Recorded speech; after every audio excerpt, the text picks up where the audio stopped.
মাছের মাথা দিয়ে চচ্চড়ি নিয়ে সোমবারে দিয়ে দিলাম কালো জিরা, কোনো পটল, আলু আর বেগুন দিয়ে মাছের মাথা দিয়ে চচ্চড়ি করব।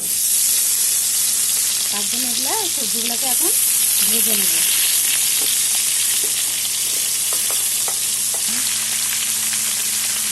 লবণ দিলাম,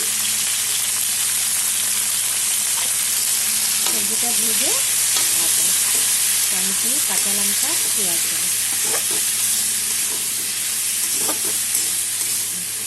সবজি আমার মোটামুটি ভাজা হয়ে গেছে। এখন কুচি করা পেঁয়াজ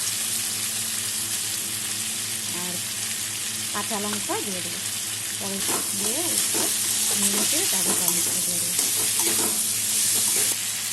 পেঁয়াজ আমার ভাজা হয়ে গেছে, দিয়ে দিলাম টমেটো। আর এখন দিয়ে দেবো মাছের মাথাটা। মাছের আছে 1 চামচ জিরার গুঁড়ো, 1 চামচ ঝাল লঙ্কার গুঁড়ো আর অল্প কাশ্মীরি লঙ্কার গুঁড়ো, সব একসাথে দিয়ে দেবো।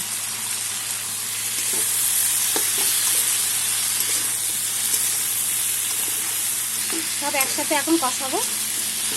মাছের মাথা, লঙ্কার গুঁড়ো, জিরার গুঁড়ো সব টমেটো দিয়ে একসাথে সব কষিয়ে তারপর জল দেবো।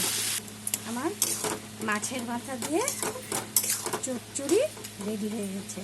একটু দিয়ে দিলাম লবণ, আগে অল্প দিয়েছিলাম, আর টেস্টের জন্য অল্প চিনি দিয়ে দিলাম। রেডি হয়ে গেছে। তোমরা এরকম করে মাছের মাথা দিয়ে আলু, বেগুন, পটল আরও সবজি থাকলে আলু দিয়ে রান্না করে খেয়ে খেতে খুব ভালো হয়, টেস্ট হয়। খেয়ে লাইক করে কমেন্ট করে জানাবে কেমন হয়েছে। লাইক করবে, কমেন্ট করবে, শেয়ার করবে। Thank you.